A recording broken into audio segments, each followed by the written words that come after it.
नमस्कार दोस्तों, आप सभी का स्वागत है विद्यासागर गुरुजी यूट्यूब चैनल पर।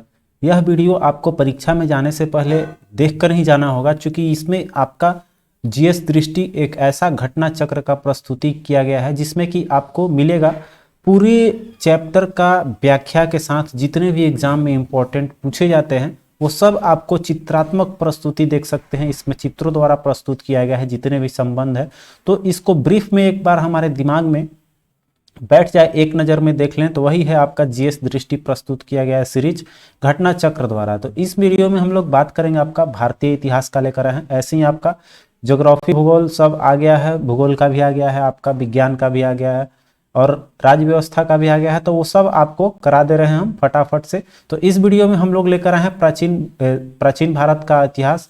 भारतीय इतिहास का 3 सीरीज आएगा आपका, प्राचीन, मध्य और फिर आधुनिक। तो यहाँ पर हम लोग बात करेंगे प्राचीन भारत के इतिहास का। तो देखिए इसमें चित्रात्मक प्रस्तुति किस तरह से दी गई है। ये देखिए इतिहास का परिचय करा रहा है, ठीक है। तो यहाँ पर मेरा इतिहास जो है वो 3 काल में लिया गया है। एक है प्रागैतिहासिक काल, दूसरा आद्य ऐतिहासिक काल और उसके बाद आता है ऐतिहासिक काल। तो प्रागैतिहासिक काल वो है जिसमें लिखित साक्ष्यों का अभाव है, केवल पुरातात्विक साक्ष्य उपलब्ध है, उसको प्रागैतिहासिक काल कहते हैं। इसके अंतर्गत आता है आपका पाषाणकालीन सभ्यता, जिसमें कि पत्थरों के औजार वगैरह की व्याख्या मिलती है। फिर देखिए आपका आता है आद्य ऐतिहासिक काल, जिसका एक बहुत ही जीता जागता उदाहरण है सिंधु घाटी सभ्यता। तो इसका क्या है आद्य ऐतिहासिक काल का, कि लिखित साक्ष्य इसमें उपलब्ध है लेकिन उसको हम लोग पढ़ नहीं पाते हैं, वो है आपका आद्य ऐतिहासिक काल, ठीक है। थोड़ा सा जूम कर लेते हैं, अच्छे से देख ले। यहाँ पर आपका आद्य ऐतिहासिक काल हो जाएगा। अब इसमें देखिए आपका हो जाएगा उसके बाद से ऐतिहासिक काल, जिसमें कि लिखित साक्ष्यों की प्रचुरता मिलता है जिसको हम लोग पढ़ पाते हैं, वो होता है आपका ऐतिहासिक काल, जो आपका लगभग 6ठी शताब्दी ईसा पूर्व से प्रारंभ हो जाती है, जिसमें कि आपका वैदिक सभ्यता वगैरह सब आती है इसी में। तो यहाँ पर पुरातात्विक साक्ष्य भी इसमें उपलब्ध होते हैं उसके अलावा। तो यहाँ पर आपका ऐतिहासिक काल क्लियर हो गया। अब देखिए यहाँ पर एक चीज और मिलेगा, आप आगे बढ़ेंगे तो देखिए पाषाण काल की व्याख्या किया हुआ है, ठीक है। तो इसको थोड़ा सा कम करके हम लोग समझ लेते हैं। देखिए यहाँ पर जो है आपका पाषाण काल का दिया हुआ है कि यहाँ पर पाषाण कालों को 3 कालों में बांटा गया है, जैसे कि जानकारी होगी। पूरा पाषाण काल एक हो गया आपका, दूसरा हो गया मध्य पाषाण काल और तीसरा हो गया आपका नवा पाषाण काल, ठीक है। नव पाषाण काल या नवा पाषाण काल हो गया। तो यहाँ पर ये दिया हुआ है, इसके बारे में देखिए क्या है कि पूरा पाषाण काल में शिकारी एवं खाद्य संग्राहक हुआ करते थे। कौन? तो आपका मनुष्य लोग, ठीक है। इसमें पशुपालन, कृषि एवं अग्नि का ज्ञान का अभाव था। इस काल के संबंध प्रथम हस्त कुठार 1863 ईस्वी में पलरवम मद्रास में रॉबर्ट ब्रूस फुट को प्राप्त हुआ था। इसका जो प्रथम साक्ष्य है हस्त का बनाया हुआ कुठार, वो आपको कहाँ मिला था? तो पलवरम मद्रास में, और ये रॉबर्ट ब्रूस फुट द्वारा। अब देखिए यहाँ पर जो है उपकरणों में भिन्नता क्या पाया गया है, तो ये क्रूड उपकरण था। विशेषताएं होता है हस्त कुठार, खंडक, वाद्रिणी, ये सब आपका क्रूड उपकरण के अंतर्गत आता है। अब देखिए यहाँ पर मध्य पूरा पाषाण काल, इसको भी पूरा पाषाण काल को 3 भागों में बांटा गया है। पूरा पाषाण काल एक एक करके समझते हैं, थोड़ा सा और बड़ा कर ले रहे हैं। तो देखिए यहाँ पर ये हो गया आपका पूर्व पाषाण काल, फिर आपका मध्य पाषाण काल और उच्च पूरा पाषाण काल, ये आपका पूरा पाषाण काल का हो गया। तो यार इसके अंतर्गत जो होता है, पढ़ लिया हमने पूरा पाषाण काल का। अब मध्य पूरा पाषाण काल में होता है फलक उपकरण मिलेगा, जिसमें आपका क्वार्ट्ज पत्थर से निर्मित होते थे, वो फलक उपकरण थे। और उच्च पूरा में क्या था कि तीक्ष्णी एवं खुरचनी होती थी, मतलब एकदम तीखा उसको बनाया गया था, किसी के अंदर वो घुस जाता था, ठीक है। अब देखिए यहाँ पर आगे चलेंगे अब हम लोग मध्य पाषाण काल में। तो ये शिकारी और खाद्य संग्राहक होते ही थे। अब देखिए साक्ष्य और संबंधित स्थल कहाँ कहाँ मिला है। पशुपालन से संबंधित साक्ष्य मिला है आपका आदमगढ़ मध्य प्रदेश से, बागोर राजस्थान से। फिर देखिए अस्थि निर्मित उपकरण भी प्राप्त किया गया है, जो कि अस्थियों का बनाया जाता था, तो वो मिला है सराय नहार राय में और महदाहा में, ठीक है। तो यहाँ से आपका मध्य पाषाण हो गया। अब देखिए यहाँ पर आते हैं हम लोग नवा पाषाण काल के। तो नवा पाषाण काल में देखेंगे तो खाद्यों का सर्वप्रथम अब उत्पादक करने लगा था। तो मनुष्य किस काल में खाद्यान्नों का उत्पादन या कृषि करना चालू कर दिया था आपका? तो नव पाषाण काल हो जाएगा, ठीक है। इस तरह के क्वेश्चन आता भी है। फिर उसके देखिए है खाद्यान्नों का सर्वप्रथम उत्पादन करना चालू कर लिया था, आग का प्रयोग भी करने लगे थे लोग।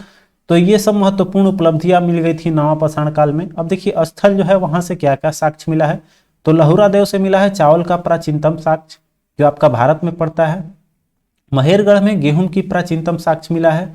तो ये क्वेश्चन दोनों आया हुआ है, कहाँ से चावल का मिला है प्राचीनतम भारत का, तो लहुरा देव, और महेरगढ़ से आपका पाकिस्तान में पड़ता है जहां से गेहूं का प्राचीनतम साक्ष्य मिला है। ठीक है, अगला है गुफकराल जो है कृषि एवं पशुपालन के लिए यहाँ साक्ष्य प्राप्त हुआ है जो भारत में आपका स्थित है। और उसके बाद देखिए यहाँ पर बुर्जहोम जो है वहां से मिला है आपका मानव कंकाल, कुत्ता के कंकाल और गर्त आवास बुर्जहोम से। और यहाँ पर देखेंगे तो राख के टीला मिला है कहाँ, संगनकुलू, पीक लिहल और उतनूर से। तो ये आपका पाषाण काल यहाँ से ब्रीफ में हम लोग देख लिए। अब चलिए आते हैं अगले टॉपिक पे आएंगे हम लोग। तो यहाँ से देखिए परीक्षा की दृष्टि से क्या क्या पूछा जाता है। ठीक है, अब यहाँ पर ये चीज आपको दिया गया है, यहाँ पर परीक्षा के दृष्टिकोण से क्या है।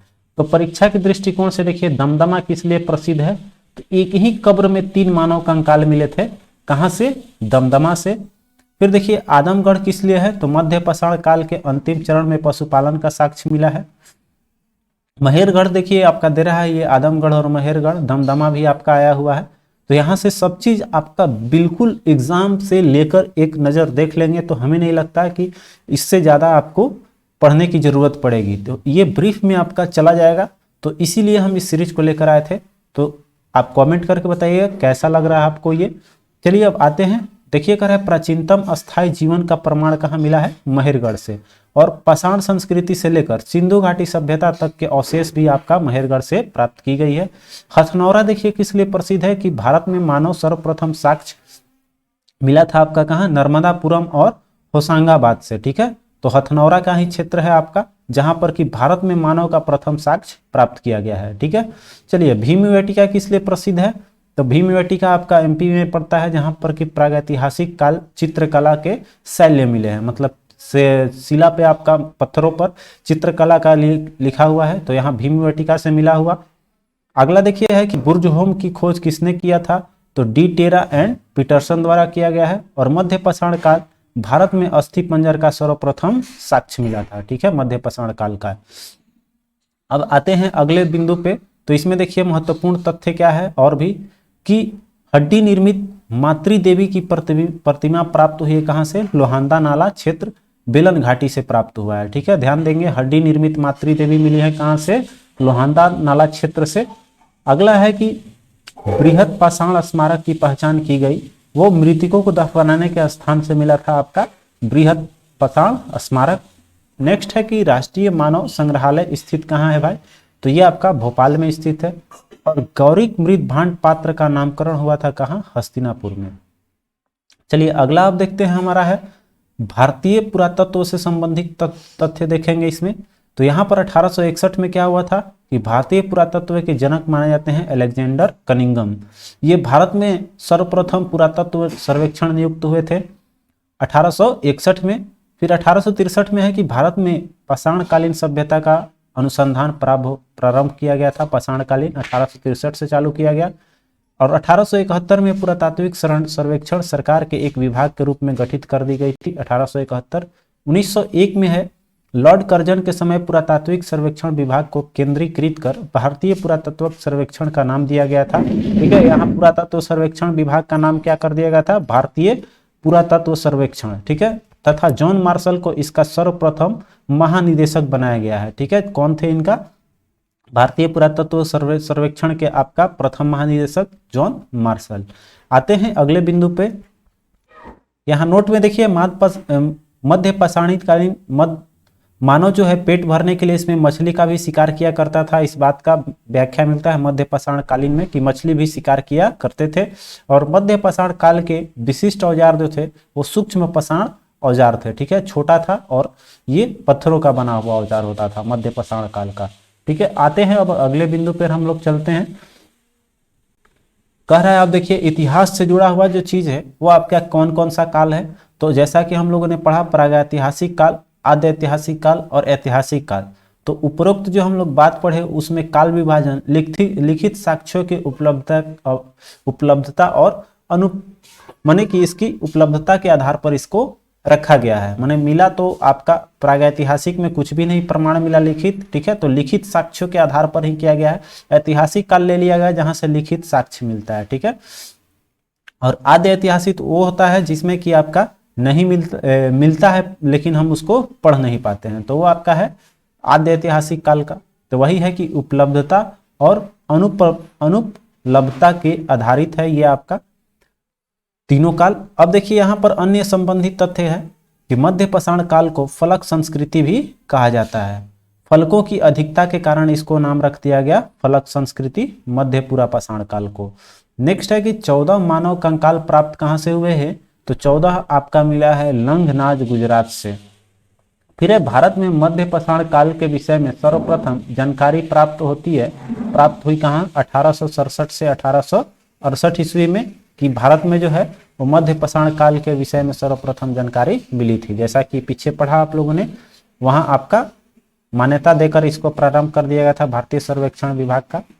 अब देखिए भारतीय उपमहाद्वीप में प्राचीनतम कृषि साक्ष्य वाले स्थल लहुरा देव जो है, ये आता है क्वेश्चन की प्राचीनतम कृषि साक्ष्य कहाँ मिला भारत में, तो लहुरा देव है जहां से कि चावल मिला है और उसका आयु निर्धारित की गई है 9000 ईसा पूर्व से 7000 ईसा पूर्व तक, ठीक है।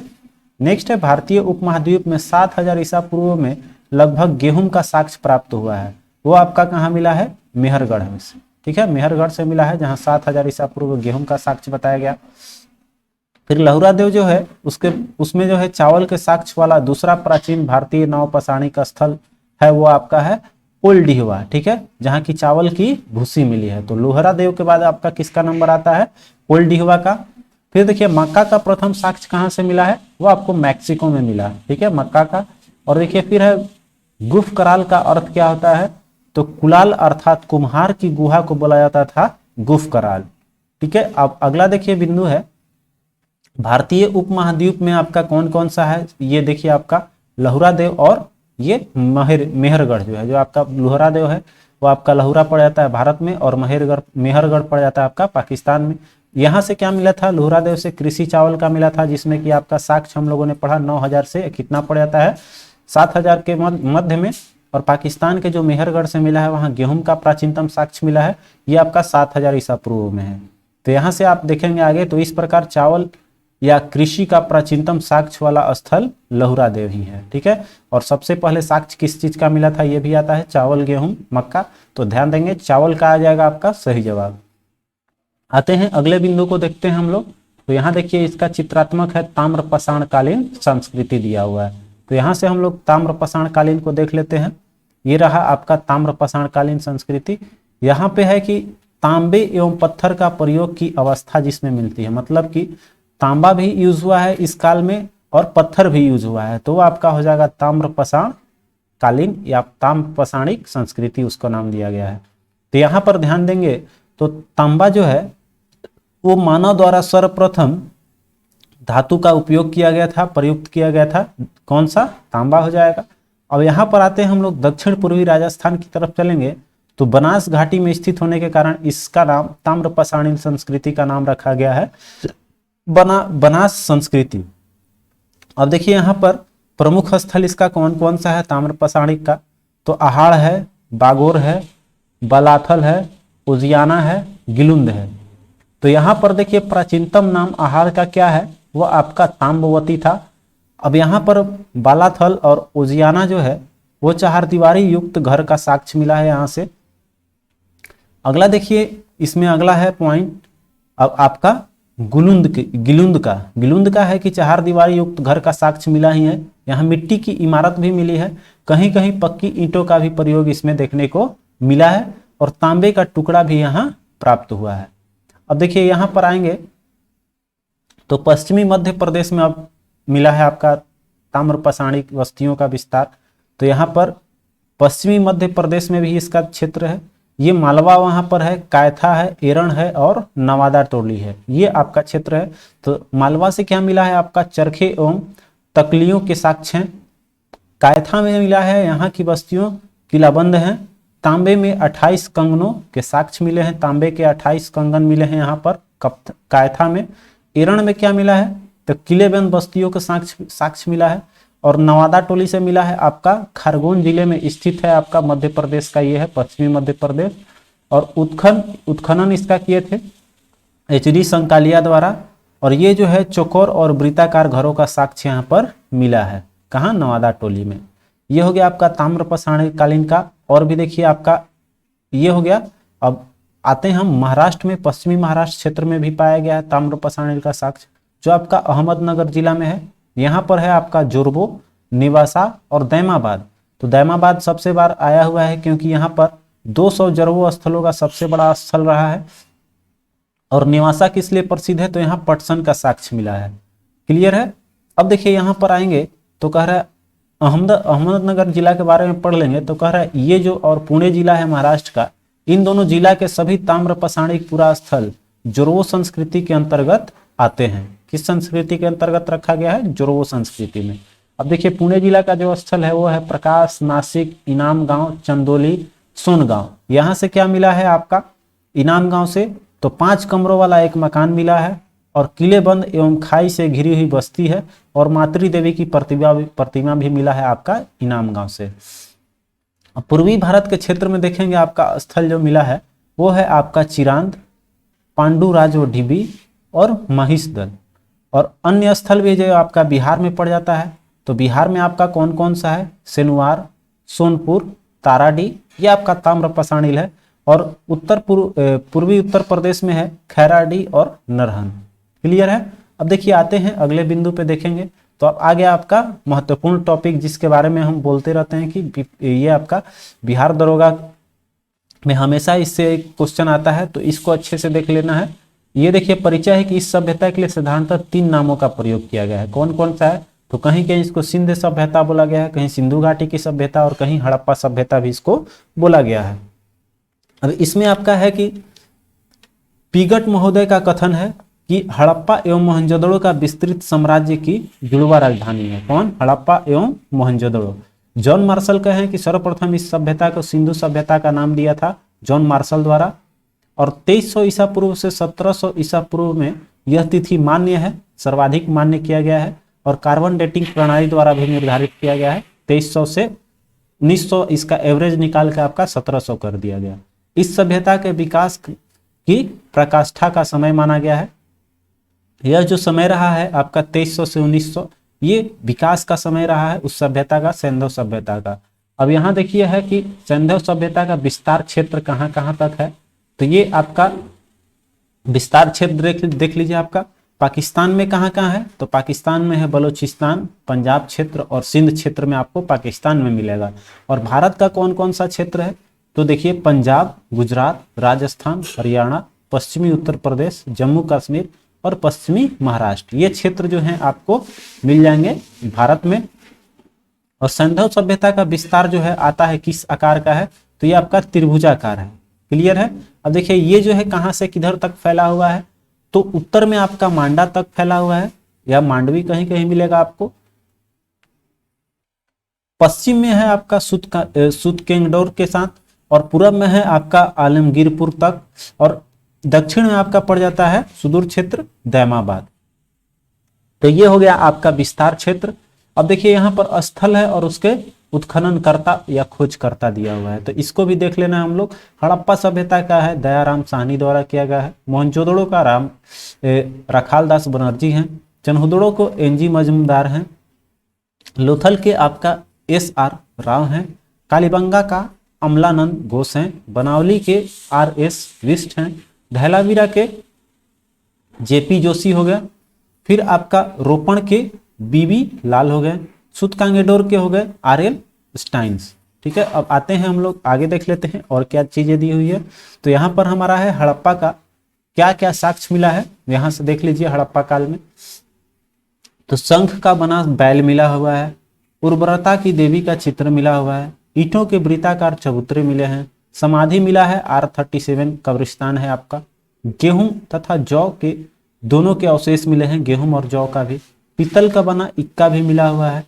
बर्तन पर बने मछुआरे का चित्र मिला हुआ है। 2 टीले का साक्ष्य मिला हुआ है। एक है नगर टीला और एक है दुर्ग टीला। तो पश्चिम और पूरब टीला इसका नाम रखा गया। अब देखिए यहाँ पर स्थिति जो है वो है मांटगोमरी जिला, वर्तमान में आपका पाकिस्तान में पड़ता है। ये आपका रावी नदी के बाएं तट पर स्थित है। अब चलते हैं आगे हम लोग, अगला देखते हैं बिंदु क्या दिया हुआ है, मोहनजोदड़ो से जुड़ा हुआ दिया हुआ है। मोहनजोदड़ो में देखिए कर है सिंधी भाषा का शाब्दिक अर्थ होता है मृतकों का टीला। मोहनजोदड़ो का अर्थ होता है मृतकों का टीला, क्वेश्चन आया हुआ है। अब देखिए यहाँ पर प्राप्त साक्ष्य जो है, यहाँ देखेंगे तो क्या क्या मिला है मोहनजोदड़ो से, ये चीज ध्यान रखेंगे, एक ही जगह कलेक्ट करके दिया हुआ है। तो यहाँ पर मोहनजोदड़ो ट्रिक बताए हुए हैं कि नाम ही बहुत बड़ा लिखा हुआ मिलेगा मोहनजोदड़ो, तो बृहद है तो यहाँ पर बृहद स्नानागार पाया जाएगा। फिर देखिए सर्वाधिक उल्लेखनीय स्मारक है, तत्कालीन विश्व का एक आश्चर्यजनक निर्माण है, ये कहा गया है, जॉन मार्शल का कथन है। अभिलेख युक्त सर्वाधिक मोहर मिले हैं आपको कहाँ, ये मोहनजोदड़ो से ही। फिर देखिए विशाल, चाहे स्नानागार हो चाहे अनानागार हो, विशाल का मतलब मोहनजोदड़ो हो जाएगा। अब देखिए नृत्यरत नारी के कांच से मूर्ति कहाँ मिली है नृत्य करती हुई, तो वो आपका मोहनजोदड़ो ही। पुजारी या योगी की मूर्ति भी मिली है, मुद्रा पर अंकित पशुपतिनाथ की मूर्ति भी मिली है, सीपी का बना हुआ पटरी मिली है, घोड़े का दांत मिला हुआ है, गिल्ली मिट्टी पर कपड़ा था, फिर आपका सूती कपड़ा का भी साक्ष्य है, और हाथी का कपाल खंड में मिला है। ये अभी वर्तमान में कहाँ पड़ जाता है, लरकाना जिला, जो आपका सिंध प्रांत का है, पाकिस्तान क्षेत्र में, सिंधु घाटी सिंधु नदी के दाएं तट पर ये आपका स्थित है। अगला देखिए है लोथल। मोहनजोदड़ो के बाद आता है एक इंपॉर्टेंट स्थल लोथल भी है। तो लोथल के बारे में बात किया जाए तो इसकी विशेषताएं है कि पश्चिमी एशिया से व्यापार के लिए एक प्रमुख बंदरगाह था। तो किधर से व्यापार किया करता था, पश्चिमी एशिया से। इसकी प्रमुख विशेषता क्या है कि जहाजों की गोदी बोला गया है, या डॉकयार्ड इसको उपनाम भी दिया गया है। अब देखिए यहाँ से क्या क्या साक्ष्य प्राप्त हुए हैं, तो यहाँ पर फारस की मुद्रा सील मिला है, पक्के रंग में रंगे हुए पात्र हैं, धान चावल और बाजरा मिला हुआ है। आपका लोथल से फारस का मुहर है, लोथल से घोड़े की लघु मृण मूर्ति है, 3 युगल समाधियां एक ही साथ मिला है, वो भी लोथल से मिला है। अब देखिए ये स्थिति इसकी कहाँ अवस्थित है, तो अहमदाबाद जिला गुजरात में ये पड़ जाता है लोथल, अहमदाबाद में, और ये भोगवा नदी के तट पर स्थित है। क्लियर है। अब आते हैं हम लोग ऊपर चलेंगे, अगला देखते हैं कौन से स्थल के बारे में बात कर रहा है। चनहुदड़ो देखिए है, चनहुदड़ो के बारे में बात करते हैं, आपका पाकिस्तान क्षेत्र का है। तो यहाँ पर कर है मनका बनाने का कारखाना तथा भट्ठी मिला हुआ है, अलंकृत हाथी मिली है, खिलौना मिला है, लिपस्टिक मिली है, वक्राकार ईंटें मिली है। फिर देखिए बिल्ली का पीछा करते हुए कुत्ते का पद चिन्ह भी मिला है आपको चनहुदड़ो में। अगला क्वेश्चन देखिए आपका आ गया कलिबंगन का, कलिबंगा या कलिबंगन मिलेगा आपको कहीं कहीं। तो यहाँ पर ईंटें मिली है, वो मिली है आपकी कच्ची और पक्के ईंटें दोनों मिली है। यहाँ पर भवन निर्माण में प्रयुक्त किया गया ईंटा कच्चा है, और पक्का ईंटी जो है ये आपको नलियों में और कुओं और स्नानागार निर्माण में प्रयुक्त हुआ करते थे। तो यहाँ से 2 नई चीजें आपको देखने को मिलेगी कि कच्ची ईंटों का उपयोग केवल भवन निर्माण में किया गया है कलिबंगन में, और आपका पक्की ईंट जो है उससे नाली और स्नानागार कुएं आदि निर्माण किए जाते थे। अगला देखिए यहाँ कलिबंगा से जुते हुए खेत मिले हैं, कलिबंगा से भूकंप का साक्ष्य मिला हुआ है। फिर यहाँ से आपको एक चबूतरे पर अग्नि कुंड है, कुआं तथा पक्की ईंटों का बना एक आयताकार गर्त है। फिर देखिए यहाँ से मिला हुआ है आपका दूसरे चबूतरे पर 7 अग्निकुंड या वेदिकाएं एक पंक्ति में बने हुए हैं। तो 2 चबूतरा है, एक पर आपका अग्निकुंड कुआं तथा पक्की ईंटों का बना आयताकार गर्त मिलेगा, लेकिन यहाँ पर अग्निकुंड जो है वो वेदिकाएं बना हुआ मिलेगा। और यहाँ पर सेल खड़ी तथा मिट्टी के मुहर भी मिला है कलिबंगा से, और मृत भांड के टुकड़े मिले हुए हैं। कलिबंगा आपका कहाँ पड़ जाता है, राजस्थान में, हनुमानगढ़ जिला में पड़ेगा। ठीक है। नेक्स्ट है अब आपका स्थल धैलावीरा, हड़प्पा सभ्यता का एक और स्थल है धैलावीरा। इसकी विशेषता क्या है कि आयताकार नगर है, और ये 3 भागों में विभक्त किया गया है, किला, मध्य नगर और निचला नगर। तो यहाँ पर साक्ष्य क्या क्या मिला है ये देख लीजिए। तो विशाल जलाशय मिला है आपका यहीं पर। फिर आपका उन्नत जल प्रबंधन, मतलब जल से जुड़ा हुआ सब चीज कहाँ मिल जाएगा आपका, स्थिति ये आपका पड़ जाएगा धैलावीरा, जहाँ की जल हम लोग याद रखेंगे, जल का साक्ष्य मिला है, विशाल जलाशय, उन्नत जल प्रबंधन, और हड़प्पा लिपि के बड़े आकार के 10 चिन्ह वाले एक शिलालेख मिला हुआ है। अब यहाँ पर स्थिति देखेंगे तो ये कच्छ का रण है गुजरात में जो आपका पड़ जाएगा, तो यहाँ पर हो जाएगा आपका क्लियर। अब देखिए अगला स्थल देखते हैं हम लोग, अगला स्थल है सुतकुर्दा। सुतकुर्दा के बारे में देखते हैं, इसकी विशेषताएं हैं कि नगर दो दुर्गीकृत भागों में विभक्त है, एक गढ़ी क्षेत्र बोला गया और एक आवास क्षेत्र बोला गया। यहाँ से साक्ष्य मिला है, कब्रिस्तान से कलश समाधान है, घोड़े की हड्डी मिली है आपका, और स्थिति यह पड़ जाता है कहाँ, गुजरात में अवस्थित है। अगला स्थल है देखिए दैमाबाद। दैमाबाद की विशेषता क्या है कि सिंधु सभ्यता का सबसे दक्षिण स्थल है आपका दैमाबाद। फिर देखिए आपका यहाँ से साक्ष्य क्या क्या मिला हुआ है, तो रथ चलाते हुए मनुष्य का साक्ष्य है, सांड गेंडे की आकृतियां हैं। फिर देखिए साक्ष्य में और मिला है सिंधु लिपि का मोहर, मृद भांड, तस्तरी और प्याले भी मिले हैं। यह आपका पड़ जाता है कहाँ, महाराष्ट्र में। महाराष्ट्र में आपका प्रवरा नदी के तट के बाएं है आपका। अगला देखिए है बनावली के बारे में बात कर लेते हैं। बनावली जो है ये सिंधु संस्कृति है। इसको जो है सिंधु संस्कृति के 3 स्तर प्राप्त हैं। एक है आपका प्राक सिंधु बनावली में, फिर एक विकसित सिंधु और एक उत्तर सिंधु बनावली में मिलेगा। तो यहाँ पर नगर के तारांकित भागों में विभाजित की गई है, वो है सड़कें। और फिर यहाँ पर साक्ष्य क्या क्या मिले हैं, साक्ष्य में देख लेंगे तो आपका लाजवर्द और कर्नेलिया के मनके मिले हैं। बनावली से हाल की आकृति के खिलौने मिले हैं। हल की आकृति कहाँ मिली है, हल की आकृति का खिलौना आपका बनावली से हो जाएगा। तांबे का वणाग्र हो जाएगा। मुहर एवं बटखरे मिल जाएंगे बनावली से ही। अब इसका देखेंगे स्थिति कहाँ है, ये आपका हरियाणा हो जाएगा, फतेहाबाद जिला में है। तो आइए अब हम लोग चलते हैं अगले पॉइंट पे आते हैं अगले पॉइंट पे। अब देखिए आपका है रोपण। रोपण के बारे में देख लेते हैं। तो रोपण जो है इसका आधुनिक नाम रख दिया गया है रूपनगर। अब यहाँ से क्या क्या साक्ष्य मिले हैं, तो सेल खड़ी का मुहर मिला है रोपण से, चर्ट के बटखरे मिले हैं, तांबे का वणाग्र और कुल्हाड़ी मिला है, मृद भांड और छुड़ा मिला है, मनुष्य के साथ पालतू कुत्ते को दफनाए जाने का साक्ष्य भी रोपण से प्राप्त की गई है। ये स्थिति है इसका पंजाब में पड़ेगा, भारत का है। ये सतलज नदी के बाएं तट पर स्थित है। अब देखिए यहाँ पर महत्वपूर्ण तथ्य दिया हुआ है हड़प्पा सभ्यता से जुड़ी हुई सिंधु घाटी सभ्यता में। अब कह रहा है कि बालाकोट जो है सीप से बनी चूड़ियों के टुकड़े हैं। कहां से, बालाकोट से मिला है। मांडा से मिला है कांस्य से निर्मित पेचदार पिन। नुसारो से मिला है स्त्रियों के मांग में सिंदूर के प्रमाण। रंगपुर में मिला है धान की भूसी। लोथल से मिला है वृत्ताकार चक्की के 2 पाट। कलिबंगा से मिला है ताम्र मूर्ति। हड़प्पा से मिला है एक स्त्री के गर्भ से निकलते पौधे की आकृति, हड़प्पा से मिला है। फिर हुलास से मिला है आपका सिंधु लिपि युक्त एक ठप्पा। सुतकांगेडोर से मिला है मिट्टी के चूड़ियों का अवशेष। फिर मोहनजोदड़ो से देखिए संयुक्त पशु मूर्ति मिला है मोहनजोदड़ो से, जिसमें कि एक शरीर है भेड़ का और एक मस्तक है सुंदर हाथी का। और परीक्षा दृष्टिकोण से देखिए इसमें दिया हुआ है कि कपास की खेती का आरंभ सर्वप्रथम कहाँ किया गया है, सिंधु निवासियों द्वारा किया गया है। तो भारत में भी सबसे पहले किसका मिलता है, कपास की खेती का ही साक्ष्य मिलता है। अब अगला है सिंधु सभ्यता के क्रय विक्रय जो होता था वो वस्तु विनिमय द्वारा किया जाता था, क्योंकि सिक्कों का प्रचलन उस समय नहीं था। अब देखिए सिंधु सभ्यता में बाट्य मुख्यतः किस तरह का होता था, तो घन के आकार का हुआ करती थी, ठीक है, घनाकार होता था। जैसे हम लोग का अभी 60 फलकीय मिलता है तो उस समय घनाकार हुआ करता था। पर मिलुआ की पहचान सिंध क्षेत्र से की गई है। धातु मूर्तियां लुप्त मोम या मधुच्छृदि विधि से बनाई जाती थी। सर्वाधिक मूर्तियां पशु पक्षियों से प्राप्त हुई है, पशु पक्षियों की प्राप्त हुई है। सर्वाधिक मुहरें किससे बनी हुई है, सेल खड़ी से बनी हुई है। सिंधु सभ्यता की मुहरों पर सर्वाधिक अंकन एक श्रृंगी बैल का है। कहाँ किसका है, एक श्रृंगी बैल पर है मुहरों पर। और इसके बाद कुबड़ वाला बैल की संख्या है। तो कह रहा है इस काल के प्रमुख खेल क्या था, पासा था, जो हम लोग आजकल लूडो के नाम से जानते हैं। यहाँ पर आगे बढ़ेंगे तो हमारा देखिए मोहनजोदड़ो से प्राप्त क्या क्या हुआ है। यहाँ पर तो योग या पशुपति शिव का मोहर मिला है। बाएं आपका है ये हो जाएगा गेंडा भैंसा।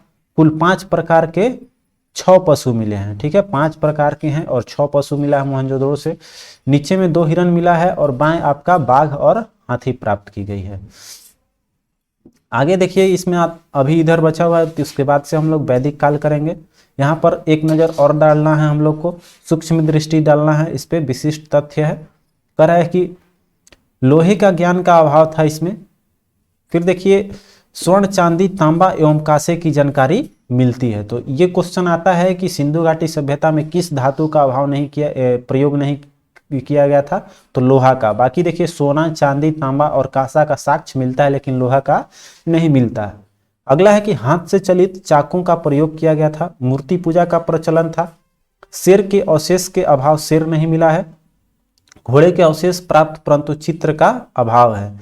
यहाँ पर घोड़ा का तो अवशेष मिला है लेकिन कहीं इसका शिलालेख शिला पर चित्र अंकित नहीं किया गया है। अब देखिए आते हैं हम लोग वैदिक काल पे, ठीक है। ये देखिए वैदिक काल है आपका। वैदिक काल में जो है इसको देख लेंगे, यहाँ पर अच्छे से हम लोग थोड़ा सा जूम कर लेते हैं। तो ये देखिए वैदिक काल में आपको कह रहा है वैदिक जो है वेद से निर्मित है और वेद का अर्थ होता है ज्ञान, वेद का मतलब ज्ञान हो गया। अब वैदिक काल जो है वो दो भागों में बांटा गया है, एक है ऋग वैदिक काल और एक है उत्तर वैदिक काल। तो ऋग वैदिक काल है 15 से 1000 और उत्तर वैदिक काल हो गया 1000 ईसा पूर्व से 6000 ईसा पूर्व तक। तो आइए अब आगे बढ़ते हैं हम लोग। यहाँ पर वैदिक सभ्यता जो है आर्य सभ्यता, भारत में सिंधु सभ्यता के पश्चात विकसित नवीन सभ्यता है, आर्य सभ्यता बोल सकते हैं या फिर वैदिक सभ्यता। अब देखिए सिंधु के बाद इसका माना गया है और इसके बाद से देखिए आपका है आर्यों का जो है इतिहास जानने का मुख्य स्रोत है वो है वेद, और वैदिक साहित्य जो है वो रचना का श्रेय सामान्यतः आर्यों को दिया गया है। अब देखिए यहाँ पर जो है नोट में दिया हुआ है कि आर्यों के मूल निवास के स्थान के मुद्दे पर प्रमुख इतिहासकारों का मतभेद रहा है। कोई मध्य एशिया का मानता है तो कोई आपका कहीं और का रूस का मानता है, कहीं ध्रुव का मानता है। तो देखिए यहाँ पर दिया हुआ है उन सभी का मूल निवासी कहाँ के थे, आर्यों का, आर्यों के संबंध में दिया हुआ है और ये आपका मूल निवास और कौन से विद्वान उसको कहाँ माने हुए हैं, ठीक है। तो ये ज़्यादा इंपॉर्टेंट नहीं है इसलिए इसको हम समय को बचाते हुए चलते हैं, अगले पेज पे आ जाते हैं। अब देखिए वैदिक साहित्य के बारे में थोड़ा सा देखते हैं, ठीक है। वैदिक साहित्य जो है उसमें आपका वैदिक साहित्य में सबसे परिचय करना है कि भारतीय साहित्य परंपरा में सर्वाधिक प्राचीन है आपका वैदिक साहित्य। इसमें 4 वेद हैं। 4 वेद में कौन कौन सा है, ऋग्वेद, यजुर्वेद, सामवेद, अथर्ववेद, और उसके 4 भाग हैं संहिता, ब्राह्मण ग्रंथ, आरण्यक और उपनिषद, ठीक है। तो यहाँ पर हम लोग बात करते हैं चारों वेद में पहले ऋग्वेद का, ठीक है। थोड़ा सा जूम कर लेते हैं, आ जाएंगे ऋग्वेद पे। तो ऋग्वेद का परिचय है कि वैदिक साहित्य में सबसे प्राचीनतम ग्रंथ है और स्तोत्र एवं प्रार्थनाओं का संकलन किया गया है। इसमें कुल 10 मंडल हैं, 1028 सूक्त है और 10,552 आपका ऋचाएं दी गई है। इसमें 1028 जो सूक्त हैं इसमें साकल है 10, 17 और 11 सूक्त जो है वो बालखिल्य में है। अब देखिए उल्लेख में क्या क्या इसमें किया गया है उल्लेख ऋग्वेद में, तो गोत्र शूद्र वर्ण का सर्वप्रथम उल्लेख किया गया है, वो सब आपका ऋग्वेद में मिलेगा, गोत्र शूद्र और वर्ण शब्द का। अगला है गायत्री मंत्र रचनाकर किसको माना गया है, विश्वामित्र को माना गया है। गायत्री मंत्र का भी उल्लेख कहाँ दिया गया है, आपका ऋग्वेद में है। फिर है लोहे का मुख्य उल्लेख नहीं है, इसमें कोई उल्लेख नहीं किया गया है लोहा का उपयोग के बारे में। फिर नदी सूक्त में 21 नदियों का वर्णन किया गया है। कुल कितनी नदियां हैं, 21 नदियां। 9वां मंडल जो है उसमें कुल 114 सूक्त हैं और ये सभी सूक्त जो है सोम को समर्पित किया गया है। 9वां मंडल सोम को समर्पित है और कुल 114 सूक्त हो गए। इसमें पुरोहित जो है वो वर्णन इसमें किया गया है, पुरोहित होता है। और ब्राह्मण ग्रंथ जो है वो ऐत्रेय और कौशिकी द्वारा लिखा गया है। अब देखिए यहाँ पर 10वें मंडल में पुरुष सूक्त का वर्णन किया गया है और ये 3य मंडल में, ठीक है। चलिए आते हैं अब अगले पॉइंट को देखते हैं, आपका सामवेद। तो सामवेद जो है, साम का अर्थ होता है संगीत या गान, तो इसमें आपका संगीत का वर्णन दिया गया है। यज्ञों के अवसर पर गाए जाने वाले मंत्रों का भी संग्रह आपका सामवेद में है। मंत्रों से गाने वाले पुरोहित जो है उसको उद्रिगाता बोला गया है। कुल 1875 इसमें ऋचाएं हैं। इसकी प्रमुख शाखाएं कौन कौन सी है, तो देखिए कौथिमी, राणानी, जैमिनी, ये आपका 3 शाखाएं हैं। और ब्राह्मण ग्रंथ जो है वो तांडे या पंचविश द्वारा है रचित। अगला देखते हैं, अगला बिंदु क्या है आपका, अगले वेद पर चलते हैं हम लोग। यहाँ पर ऋग्वेद और सामवेद हम लोगों ने देख लिया। ये रहा आपका यजुर्वेद। इसमें है स्तोत्र एवं कर्मकांड का वर्णन किया गया है। ये गद और पद दोनों में है, आता है आपका कौन है, यजुर्वेद है। दो शाखाएं हैं इसका, कृष्ण यजुर्वेद और शुक्ल यजुर्वेद। तो कृष्ण में आपका गद और पद दोनों है और शुक्ल में केवल पद है। अंतिम भाग जो है इसको ईशोपनिषद बोला गया है। यह है आपका आध्यात्मिक चिंतन से संबंधित। ब्राह्मण ग्रंथ जो है वो शतपथ या तैत्तिरीय है इसका। और यहाँ देखिए अथर्ववेद जो है अथर्वयु, यह कर्मकांडों को संपन्न कराने वाले पुरोहित को कहा गया है अधर्यु। ये भी आया हुआ क्वेश्चन है। और यहाँ पर देखिए ब्राह्मण ग्रंथ जो है शतपथ और तैत्तिरीय है इसका। अथर्ववेद का बात किया जाए तो अथर्ववेद में 20 कांड, 731 सूक्त और 5987 मंत्रों का संग्रह किया गया है। ये जो है मंत्रों में से 1200 मंत्र ऋग्वेद के हैं, ठीक है, 1200 इसमें से ऋग्वेद का है। ब्रह्मा जो है अथर्ववेद में मंत्रों का उच्चारण करने वाले पुरोहित को कहा गया है। और इसकी दो शाखाएं हैं, ये है पिपलाद और शौनाक। अब देखिए उल्लेख क्या है, मगध तथा अंक का इसमें उल्लेख किया गया है। दूरस्थ प्रदेशों का भी इसमें कुछ वर्णन है मगध और अंक के अलावा। इसके सभा और सभापति जो है इसी में बोला गया है। सभा और सभापति प्रजापति की 2 पुत्रियां हैं, ठीक है, इसी वेद को बोला गया है, इसी वेद में। फिर आपका ब्राह्मण ग्रंथ जो है वो आपका गोपथ है, इसका एकमात्र इसका ब्राह्मण है गोपथ। चलिए आगे बढ़ते हैं अब हम लोग। तो आगे आएंगे तो आपका देखिए है शतपथ ब्राह्मण। इसका परिचय जो है शुक्ल यजुर्वेद का ब्राह्मण ग्रंथ है। अब इसमें उल्लेख क्या क्या है, पुनर्जीवन का सिद्धांत है, जल पलावन का कथा है, पुनर्वा उर्वशी आख्यान है, पुरुष मेघ यज्ञ का वर्णन है, पत्नी पति की अर्धांगिनी होती है, आपका शतपथ ब्राह्मण में ही है। कुरु और पंचाल का भी इसी में है, वैदिक सभ्यता का सर्वश्रेष्ठ प्रतिनिधि है। और राजसूय यज्ञ का भी वर्णन आपका इसी ब्राह्मण ग्रंथ में शतपथ ब्राह्मण में किया गया है। अब देखिए यहाँ पर 10 राग युग के देखते हैं। तो 10 राग युग का वर्णन जो है ये ऋग्वेद के 7वें मंडल में है। प्रत्येक पक्ष में आर्य एवं अनार्य की भागीदारी है। पुरणवी जिसका नाम नया रावी है, कह रहे पुरुषणी या रावी नदी के तट पर लड़ा गया था कौन सा, 10 राग युद्ध, जिसमें भारतों के राजा सुदास जो त्रिशु राजवंश के थे बनाम ये 10 राजाओं के बीच लड़े थे। पंचजन तथा पंच लघु जनजाति थी आपका ये लोग, जो नाम दिया गया है। अब देखिए यहाँ पर सुदास जो है अंतिम रूप से इसमें विजय हुए थे, जो 10 राग युद्ध हुआ था, और इसके पुरोहित थे वशिष्ठ। अब देखिए आते हैं हम लोग उपनिषद या वेदांत पर। तो इसके परिचय में हम लोग देखते हैं तो ये जो है दर्शन पर आधारित है। उपनिषद या वेदांत शाब्दिक अर्थ होता है ज्ञान प्राप्ति हेतु शिष्य के गुरु के समीप बैठना। अब यहाँ पर उपनिषद में कौन सा उल्लेख किया गया है, तो आइए इसको देख लेते हैं हम लोग। ये है आपका श्वेतवास्वर, जिसमें मोक्ष का पहला उल्लेख मिलेगा। फिर है बृहदारण्यक, इसमें याज्ञवल्क्य और गार्गी का संवाद है। छंदोग्य उपनिषद है, इसमें ब्रह्मचार्य, गृहस्थ और वानप्रस्थ 3 आश्रमों का वर्णन किया गया है। इसमें सत्य काम जबाल की कथा भी है। अगला है जबालोपनिषद, इसमें 4 आश्रमों जैसे ब्रह्मचर्य, गृहस्थ, वानप्रस्थ और संन्यास का वर्णन किया गया है। फिर मुंडकोपनिषद है, इसी में सत्यमेव जयते का उल्लेख है। फिर कठोपनिषद है, इसमें यम नचिकेता का प्रसंग दिया गया है। आते हैं फिर अगले बिंदु पे। अब है आपका प्रमुख नदियां ऋग्वेद के जो है उसके बारे में। इसके पहले भी देखिए दिया हुआ है कुछ वैदिक शब्द है और वो आपका अर्थ है। तो वैदिक शब्द में कृष्ण अयस को लोहा बोला गया है, कुशिद को ऋण बोला गया है, कुशिदीन को ऋणदाता बोला गया है, तक्षा मतलब बढ़ई होता है, बेकनाट मतलब सुदखोर हो गया, और अरित्र मतलब पतवार होता है, और अस्पस मतलब गुप्तचर होता है। ठीक है, ये वैदिक शब्द अर्थ है और इसका अर्थ है ये। अब देखिए ये है प्रमुख नदियां। नदियों में आपका ऋग्वेद से ये लिया गया है, और सरस्वती जो है सबसे पवित्र पवित्र नदी माना गया है सरस्वती को ऋग्वेद में। और इसका अन्य नाम है वो है नदीतमा, देवीतमा और मतेतमा। ठीक है, सिंधु में देखिए ऋग्वेद में सर्वाधिक बार उल्लेखित नदी है आपका, ऋग्वेद में सबसे अधिक बार उल्लेख किया गया सरस्वती का। अन्य नाम सिंधु का सबसे ज्यादा, यहाँ सिंधु के बारे में बात कर रहा है। तो यहाँ पर अन्य नाम जो है वो है आपका हिरण्यी, आर्थिक महत्व के कारण दिया गया नाम था आपका ये हिरण्यी। अगला है परावत, सिंधु नदी के गिरने के स्थान को बोला गया है परावत, जो अरब सागर में स्थित है। आगे देखिए महत्वपूर्ण तथ्य इसमें है कि ग्राम का मुखिया को क्या बोला गया है, ग्रामणी। बीसपति होता था 20 का प्रमुख, उपाध्याय होता था आपका जीविकोपार्जन हेतु वेद पढ़ाने वाला अध्यापक। फिर है सभा, सभा होता था कुलीन या युद्धों की वृद्धों की संस्था होती थी। समिति जो है वो सर्वसाधारण की संस्था थी। ग्रामीण जो है आर्यों के मूल संस्कृति थी। असम चक्र जो है रहट की चरखी थी।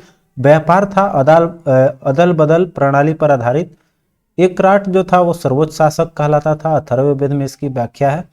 परीक्षित जो है वो मृत्यु लोक के देवता थे। त्रिवर्ग है धर्म अर्थ और काम, और पुरुषार्थ है आपका धर्म अर्थ काम और मोक्ष, ये पुरुषार्थ है 4। चलिए अगला पॉइंट पे देखते हैं अगले बिंदु पे आएंगे अब हम लोग। तो यहाँ पर हो जाएगा आपका प्रमुख ऋग वैदिक देवता है, और इनके देखिए दिए हुए कुछ जानकारी है इनसे। तो देखिए पृथ्वी के जो देवता हैं, इसको थोड़ा सा छोटा करेंगे ताकि सब यहाँ दिखाई दे दे। देखिए यहाँ पर जो है पृथ्वी के देवता कौन कौन थे, तो पृथ्वी, बृहस्पति, फिर आपका सोम और अग्नि। ठीक है, तो देखिए सोम के बारे में जो है ये तीसरे सर्वाधिक महत्वपूर्ण देवता थे। ऋग्वेद के 9वें मंडल में सभी मंत्र इनको समर्पित किया गया है। तो सोम जो है वो आपका तीसरे थे, अग्नि जो है वो आपका दूसरे प्रमुख देवता थे, और प्रथम जो है वो आपका इंद्र माना गया है। ठीक है, तो इसमें जो है 200 सूक्त समर्पित है किसको, ऋग्वेद का, ये अग्नि को। अब फिर आगे देखेंगे तो आपका आकाश के देवता किनको किनको माना गया है, तो ये है विष्णु, सूर्य, अश्विनी, पूषण, वरुण और मित्र। ये जो देवताएं हैं ये समुद्र के देवता, एवं ये वरुण जो है वो आपके समुद्र के देवता, ऋत के नियामक और नैतिक व्यवस्था के प्रधान और ऋत से आगोपा है। और पूषण जो है वो वनस्पतियों एवं औषधियों के देवता है पूषण, इनके रथ को बकरे खींचते थे। अब देखिए आगे बढ़ेंगे तो इंद्र के बारे में यहाँ आ ही गया। इंद्र जो है सर्वाधिक महत्वपूर्ण देवता हैं, पुरंदर किलो में तोड़ने वाले, फिर आपका ये विश्व के स्वामी माने गए हैं। ऋग्वेद में 250 सूक्त समर्पित है इनको। आर्यों का युद्ध नेता हुआ करते थे, और वर्षा के भी देवता इंद्र हैं। तो ये देखिए अंतरिक्ष के देवता कौन कौन है, इंद्र, रुद्र, आपह, वायु, वात और पुनर्जन। ठीक है, पर्जन्य हो जाएंगे। अब आगे बढ़ेंगे, देखिए आपका है पंचजन कौन कौन हुआ करते थे। तो पंचजन होते थे अनु, द्रुहा, पुरु, यदु और तुर्वसु। ठीक है, आगे देखेंगे तो आपका विराट पुरुष के रूप में जाना गया है। वो देखिए भुजा से क्षत्रिय की उत्पत्ति है, मुख से ब्राह्मण की उत्पत्ति है, जंघा से वैश्य की उत्पत्ति मानी गई है, और पैर से शूद्र की उत्पत्ति मानी गई है। आगे देखेंगे आपका तो वेद त्रयी जो है वो है आपका ऋग्वेद, यथर्वेद और यथर्वेद नहीं है, यजुर्वेद और सामवेद। आपका अथर्ववेद इसमें वेद त्रयी में नहीं शामिल किया गया है। अब देखिए जो संहिता है इसमें आपका चारों आ जाएगा, ऋग्वेद, सामवेद, यजुर्वेद, अथर्ववेद। ठीक है, अब देखते हैं आगे चलेंगे तो यहाँ पर वेदांग कितना है, 6 है। 6 वेदांग का देखिए नाम यहाँ है शिक्षा, कल्प, व्याकरण, निरुक्त, छंद और ज्योतिष। ये 6 वेदांग हैं। आगे बढ़ते हैं, करें ऋग्वेद कालीन नदियां और उनके आधुनिक नाम दिया गया है। तो देखिए ये अस्किनी जो है चेनाब नदी का है, विपाशा जो है वो ब्यास नदी का है, परुषणी जो है वो रावी नदी का है, वितस्ता जो है झेलम का है, सादानीरा गंडक का है, सुदुत्री जो है वो सतलज का हो जाएगा, और दृश्यदवती जो है गागर का हो जाएगा। तो यहाँ पर आपका आधुनिक नाम देख लिए। आगे बढ़ते हैं तो जैन धर्म से जानकारियां हैं। इससे पहले हम लोग आते हैं, ले लेते हैं ऊपर जितने भी वेद का है। तो वेद में देखिए यहाँ पर मंडल दिया हुआ है और कौन किसके रचयिता है। तो ऋग्वेद के जो प्रथम मंडल हैं वो मधु, छद्मा और मेघातिथि इसके रचयिता है। द्वितीय के गृत सम्मद है, तृतीय के विश्वामित्र हैं, चतुर्थ के वामदेव हैं, पंचम के अत्रि हैं, षष्ठम के भारद्वाज हैं, सप्तम के वशिष्ठ हैं, अष्टम के कंडव एवं अंगिरस हैं, नवम के सोम देवता एवं अन्य ऋषि हैं, दसम के बिमदा, इंद्र, सची एवं अन्य हैं इसके। ठीक है, तो यहाँ पर हो गया आपका 10 मंडल। अब देखिए यहाँ पर हम आते हैं जैन धर्म के बारे में। तो जैन धर्म जो है इसका परिचय पहले देखते हैं। तो संस्कृत के जिन से बना हुआ है जैन शब्द, जिसका अर्थ होता है जिन मतलब विजेता।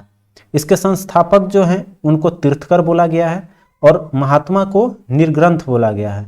अब इसमें प्रथम तीर्थकर कौन थे, तो संस्थापक मतलब तीर्थकर हो गए आपको ऋषभ देव माने गए हैं।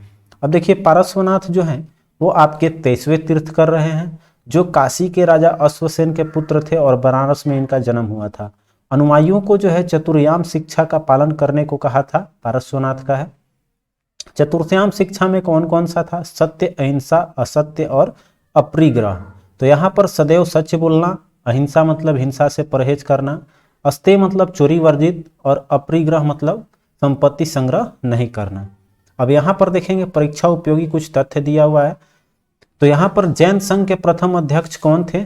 जैन संघ के जो प्रथम अध्यक्ष थे वो सुधर्मन। फिर जैन धर्म का विभाजन जो है श्वेतांबर और दिगंबर दो भागों में हुआ था। तो श्वेतांबर बोला गया स्थूलभद्र के अनुयायियों को और दिगंबर बोला गया आपका भद्रबाहु के अनुयायियों को। प्रथम जैन सभा पाटलिपुत्र में हुआ था, जिसकी अध्यक्षता स्थूलभद्र द्वारा की गई थी। और द्वितीय जैन सभा जो हुआ है वो आपका बल्लभी गुजरात के आसपास पड़ता है, जिसके अध्यक्ष थे देवर्दिन गण या क्षमा भ्रमण। ठीक है, तो यहाँ पर क्षमा श्रवण हो जाएगा। अब देखिए जैन साहित्य को कहा जाता है आगम या फिर सिद्धांत बोलते हैं जैन धर्म या जैन साहित्य को। अगला है कि पारस्वनाथ का प्रतीक चिन्ह क्या था? तो उनका सर्प माना गया है। ट्रिक बताया था कि ऊपर में र लगा हुआ है तो ऊपर इस तरह से क्या होता है? सर्प होता है, फन। आजीवक संप्रदाय के संस्थापक कौन है? मोखलीपुत गोसाल, जो कि आपका महावीर के एक दोस्त हुआ करते थे। आइए आगे देख लेते हैं। आपका यहाँ पर महावीर स्वामी से जुड़े कुछ तथ्य दिए गए हैं। जन्म इनका 599 ईसा पूर्व में हुआ था। स्थान हुआ था जन्म का कुंडल ग्राम या फिर कुंडलपुर वैशाली में पड़ता है। पिता जो है इनके सिद्धार्थ थे, ये ज्ञात्रिक क्षत्रियों के संघ के प्रधान हुआ करते थे। माता का नाम त्रिशला था, जिसे विदेहदाता भी कहा गया है कहीं कहीं। अब देखिए माता जो है वो वैशाली के लिच्छवी गणराज्य के प्रमुख राजा जो थे चिटक की बहन थी त्रिशला। अब यहाँ पर पत्नी जो है इनकी नाम यशोदा था, जो कुंडीय गोत्र की कन्या थी। पुत्री जो है वो है अनुजा या फिर इसका नाम प्रियदर्शनी, प्रियदर्शना भी लिखा हुआ है कहीं कहीं। और दामाद का नाम था जमाली। वास्तविक संस्थापक ये जैन धर्म के माने जाते हैं। ज्ञान की प्राप्ति को कैबल्य बोला गया है। ठीक है, जहां इनको जिम्भिक ग्राम के समीप हुआ था ज्ञान की प्राप्ति, इसमें बोला गया है महावीर को कैबल्य की प्राप्ति, तो ये कैबल्य बोला गया है उसको। और ये कहाँ हुआ था? तो जिम्भिका ग्राम के समीप ऋजुपालिका नदी के तट पर साल वृक्ष के नीचे। अब ज्ञान प्राप्ति के पश्चात महावीर का नाम जो है वो अन्य नाम मिला कैबलिन, फिर अरहत, जिन और निर्ग्रंथ, ये सब उपनाम मिले। प्रथम शिष्य इनका जमाली बना, मतलब इनके दामाद। फिर आपका चतुर्याम शिक्षा के 5वें व्रत इसमें एक और जोड़ दिए, जो आपका पारस्वनाथ द्वारा दिया गया था, उसमें एक जोड़ दिया गया ब्रह्मचर्य। अब ये जो है अनेकांतवाद और सयादवाद के प्रतिपादन किए थे। पुनर्जनन एवं कर्मवाद में ये विश्वास रखते थे। इनकी मृत्यु हो गई है आपका 527 ईसा पूर्व में, राजगीर के निकट पावापुरी में इनकी मृत्यु हुई। आगे चलते हैं, अगला बिंदु देखेंगे। तो ये है आपका बौद्ध धर्म का। ठीक है, बौद्ध धर्म में जो है आपका थोड़ा सा फेंट हो गया है। धर्मचक्र प्रवर्तन का मतलब होता है 5 ब्राह्मणों का। 5 ब्राह्मणों को इन्होंने अपना प्रथम उपदेश दिया था सारनाथ, ऋषिपत्नम या मृगदाव में दिया था प्रथम उपदेश, जिसको बोला गया है धर्मचक्र प्रवर्तन। महात्मा बुद्ध द्वारा यह दिया गया है। देखिए यहाँ पर व्यक्ति हैं जो दान में दिए हैं। बिंबिसार ने आपका बेलूवन बिहार दिया था, प्रसेनजीत ने पूबाराम बिहार दिया था, लिच्छवी में है कुटागलसरा बिहार, और अनाथ पिंडक में जेतवन बिहार दिया गया था। अब देखिए यहाँ पर हम लोग बुद्ध से जुड़ी हुई थोड़ी और जानकारी ले लेते हैं। तो बुद्ध का अन्य नाम जो था वो महात्मा बुद्ध और गौतम था। इनकी माता का नाम महामाया कौल्य वंश की थी, और पिता सुदोधन जो था उस शाक्य के थे प्रधान। अब यहाँ पर जन्म इनका 563 ईसा पूर्व लुम्बिनी में हुआ था। लालन पालन इनका की थी गौतमी प्रजापति, और विवाह इनका 16 साल की आयु में यशोधरा पत्नी के साथ में किया गया था, जो ये भी शाक्य कुल के थी। और यहाँ पर इनका पुत्र हुआ जिनका नाम रखा गया राहुल, और गृह त्याग कर दिए 29 साल की आयु में, और ज्ञान की प्राप्ति होती है इनको 35 साल की आयु में। ठीक है, अब देखिए यहाँ पर महत्वपूर्ण तथ्य दिया हुआ कर है कि बुद्ध के वैरागी होने के लिए उत्तरदायी 4 दर्शनों को क्रम माना गया है। एक वृद्ध व्यक्ति, बीमार व्यक्ति, मृतक और प्रसन्नचित्त सन्यासी। और गृह त्याग के बाद सर्वप्रथम मुलाकात हुआ वो सांख्य दर्शक के आचार्य अलार कलाम से हुआ था, और ये कहाँ हुआ था? वैशाली के समीप राजगृह के निकट जो है शूद्रक राम पुत्र से मुलाकात हुआ था। आइए इधर देख लेते हैं आपका जो परीक्षा उपयोगी तथ्य दिया हुआ है। इसमें 4 आर्य शब्द दिया गया है। कौन कौन सा है? दुख, दुख समुदय, दुख निरोध और दुख निरोध। ठीक है, तो यहाँ पर गमनी प्रतिपदा है, यहाँ दोनों एक ही नहीं है। दुख निरोध, गमनी प्रतिपदा, ये 4 जो है आपके आर्य सत्य हैं। और सर्वाधिक प्रचार जो है वो कहाँ हुआ है? ये कौशल श्रावस्ती में हुआ है। 21 बार इनके द्वारा यहाँ पर आता है ये क्वेश्चन, कहाँ सब सर्वाधिक बार उपदेश दिए हैं आपका, तो ये कौशल में हो जाएगा, श्रावस्ती ऑप्शन में रहता है, श्रावस्ती आपका सही जवाब हो जाएगा। अब देखिए महात्मा बुद्ध से बारे और भी चीज है। ये जो है महापरिनिर्वाण जिसको बोलते हैं, मृत्यु, कुशीनगर में इनका 80 साल की आयु में ये अपना शरीर त्याग दिए, मृत्यु हो गई 483 ईसा पूर्व में। अंतिम समय जो है अंतिम वर्षा ऋतु वैशाली में इन्होंने देखा था। और पावा में चुंद ने शुकर मदई खिलाया था, जिसके कारण ये इनकी मृत्यु बताई जाती है। और ये कुशीनगर में सुभद को अंतिम उपदेश दिए थे।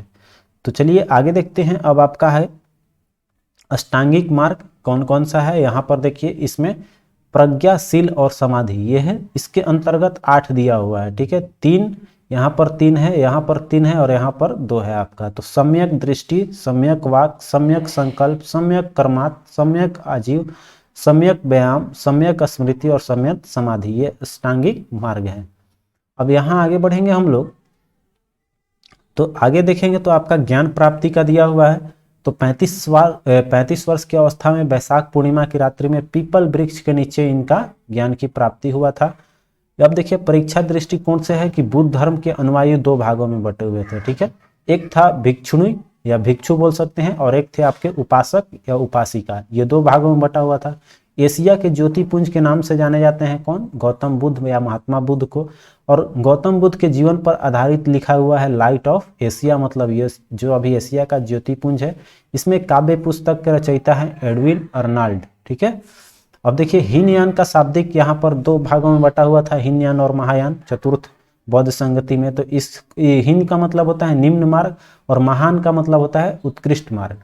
बुद्ध अपने मत को कहते थे मध्यमा प्रतिपदा या फिर मध्यम मार्ग इसको बोलते थे। ठीक है, अब देखिए यहाँ पर आगे बढ़ते हैं हम लोग, तो मिलेगा आपको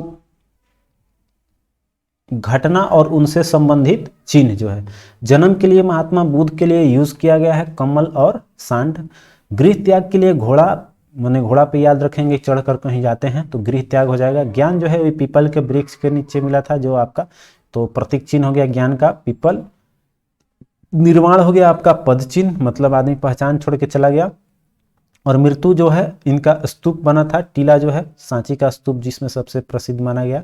तो ये आपका मृत्यु, आपका स्तूप मृत्यु का प्रतीक चिन्ह हो गया। अब यहाँ पर देखिए शिक्षा केंद्र जो है वो कौन कौन सा है बौद्धों का, तो एक नालंदा था, बल्लभी था और विक्रमशिला था।